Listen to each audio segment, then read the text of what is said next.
So the Premier League Week 2 is over and done with now, and we had some interesting results. We had some pretty predictable results as well. So let's take a look at them and the league table as it stands after only 2 games. This is the Toon Review, Premier League.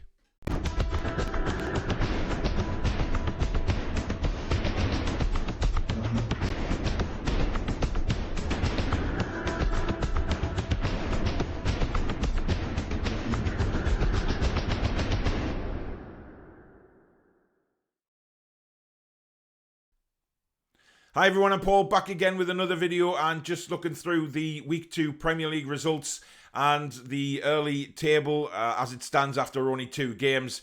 It doesn't mean a lot to many people, but to the team at the top, it'll probably mean the world to actually say that the top of the Premier League for a short time or whatever it may be. But like I said earlier on in the season, I'm going to start doing some Premier League videos, EFL stuff and non-league as well. And today is the first of the Premier League videos. So if we look at the first game on Saturday, it was Liverpool 2, Burnley 0. Pretty comfortable for Liverpool, it has to be said. Played some decent football. Diego Jota on 18 minutes and Sadio Mane on 69. Now, what I did notice about that game when I did watch it live is a youngster called Harvey Elliott, who I was very, very impressed with. Really, really energetic on the ball. His control, his passing, it was all there. It was good to watch. So he is definitely one for the future. If we look at the next one, it is Villa 2, my team Newcastle United 0. Again, pretty straightforward for Aston Villa.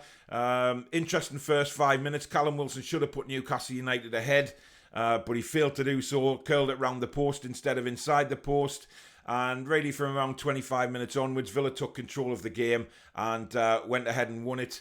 Obviously a goal for a fantastic finish from Danny Ings. Then a penalty. It was a bit controversial at the time, but I think sure every Newcastle fan will look at that and think, yeah, it was a penalty. You know, we can't argue with it. It's just how it is, unfortunately. However, Callum Wilson did deserve to get a penalty in the second half. Given the benefit of the doubt to the strikers is something the VAR said they were going to do this season, and they clearly didn't do it. It was a very, very dodgy call, to say the least. The VAR made Callum Wilson's right foot look about 18 foot long, and unfortunately he was given offside. Yet the week before, Bruno Fernandes clearly offside, but he gets the benefit of the doubt. They need some consistency in this VAR because, you know, during the summer we saw it work perfectly really in the Euros, and then the Premier League get a hold of it again and go and ruin it. So interesting. Palace 0, Brentford 0 was another scoreline. Patrick Vieira in his first home game for Palace. Nothing really to report in that. Conor Gallagher hitting the post early on for Crystal Palace. But apart from that, I think Brentford will be the happier of the two, getting the result. Obviously, being the 0-0. It's 4 points now in 2 games for Brentford, which is fantastic for them on their, debut season in the Premier League. So well done to Brentford. Fantastic effort for them. And they find themselves on 4 points after 2 games. Leeds United 2, Everton 2. A feisty game. Very feisty. And, Leeds United needed to bounce back rather quickly from their opening drubbing at Manchester United. They'll have been very, very disappointed with that. However, I think a much stronger display against Everton, who under Rafa Benitez have started really well. 4 points in 2 games. He'll be quite happy with that.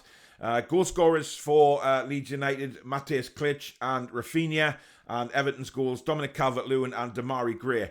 But Leeds did well because they went 2-1 down in the second half but managed to fight back and grab a draw. So the fighting spirit is definitely there at Leeds United.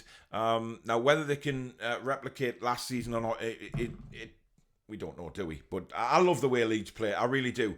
And I think they'll win more games than they'll certainly lose.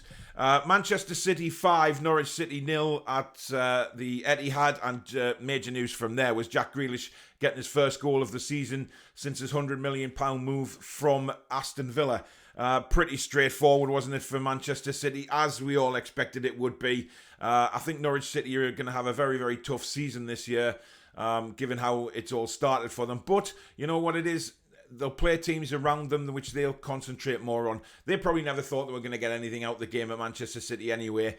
So it's one of those games. I hate to use the word free hit, but there you go. I don't think they'll be too fussed about that. They'll be concentrating on teams in the lower half of the table. Man City's goal scorers, well, the first one went in as an own goal from Tim Krul.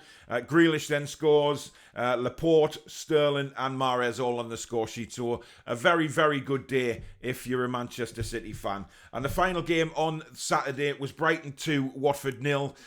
Brighton look decent this season. You have to say that. 2 opening wins for them. One at Burnley and one at home to Watford. I think they started really, really well. And they'll be very, very confident now, Brighton, moving forward. I think they've got a lot to look forward to. Shane Duffy and Neil Maupay on the score sheet for them. For Watford, they would have been looking to stretch another victory after a fantastic opening day win against Aston Villa at Vicarage Road, but it didn't happen like that, unfortunately, and Brighton take all 3 points from that game. So if we move on to Sunday, only a couple of, 3 games on the Sunday. We had Southampton 1, Manchester United 1. Now, I did watch that game, and I was very, very impressed with Southampton, I have to say. The movement, the effort, the passion that they showed for the game was brilliant. Obviously, they took the lead through a Fred own goal, which is a bit of a harsh deflection, really, wasn't it?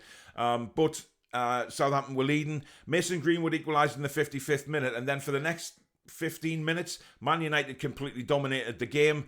However, they weren't able to get that next goal and take it to the next level for the 3 points. Southampton came back into the game, to be credit to them. They got their heads back together. They established a bit of calm again and could have actually won it later on. Adam Armstrong with a wonderful opportunity, but he just couldn't stick the ball in the corner of the net. It was too close to De Gea, who ended up making a decent save. So a good result for Southampton, though, because everyone expected Man United to win that game. It wasn't to be.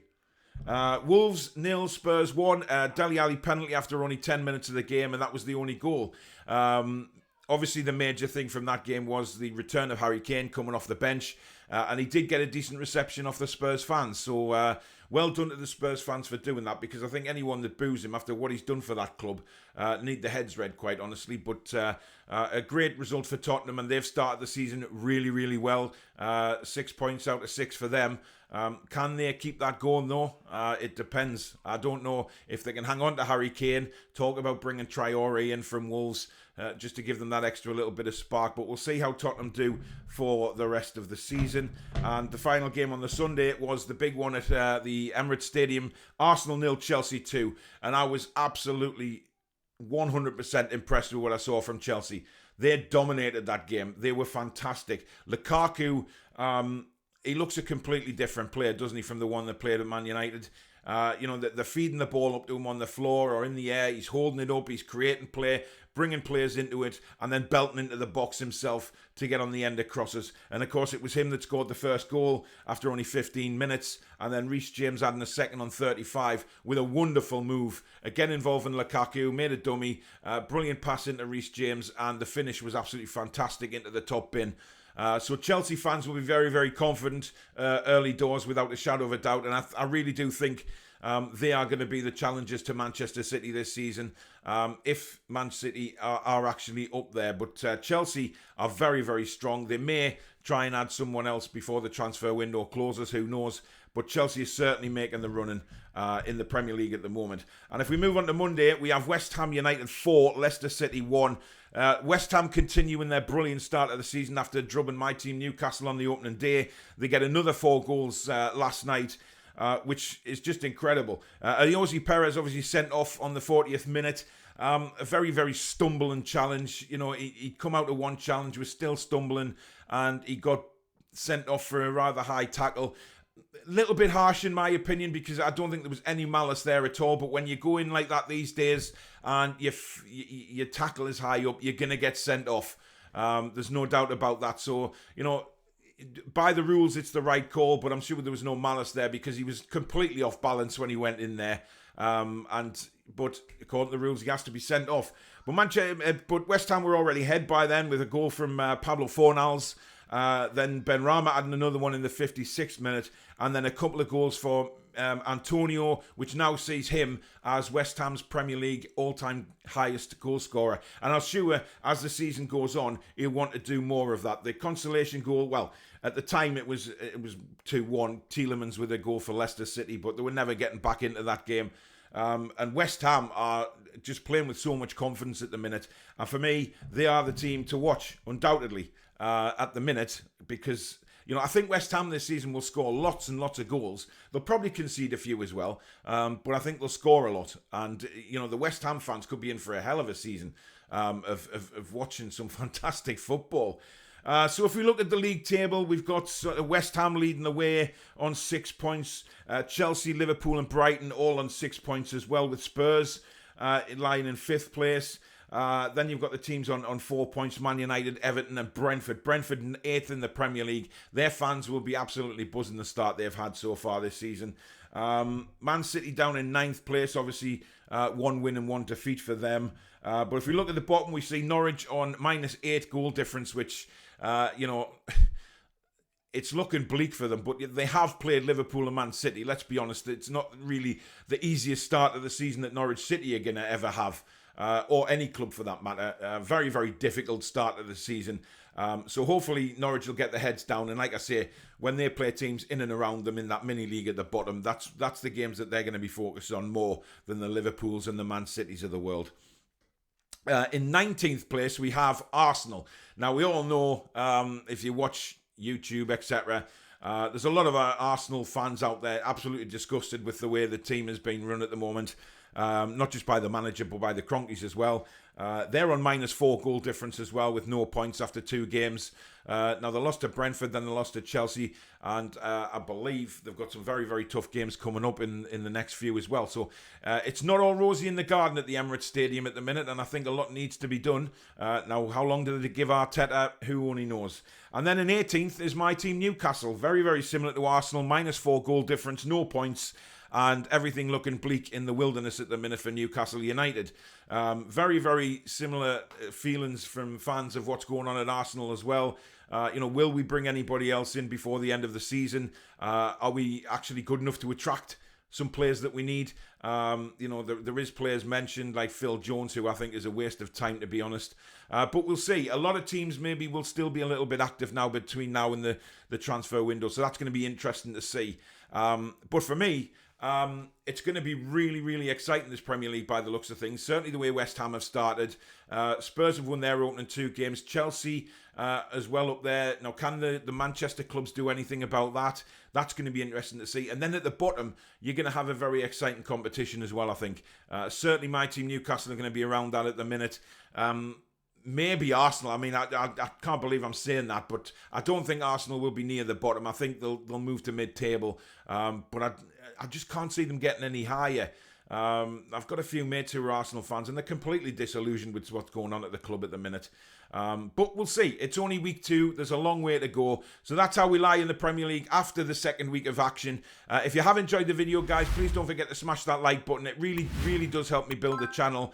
And if you're new and you like what you see, or you haven't already done so yet, please do consider subscribing and building the channel nicely. Lots more to come on here. And in the meantime, we look forward to Premier League Week 3, don't we? Which is coming up this weekend after the Carabao Cup matches get out the way. And there's some very, very interesting fixtures. So I'll be back next week with another Premier League video, looking at the results and looking at the league table again. But in the meantime, guys, enjoy the rest of your week. Stay safe out there and take care. Be strong. Be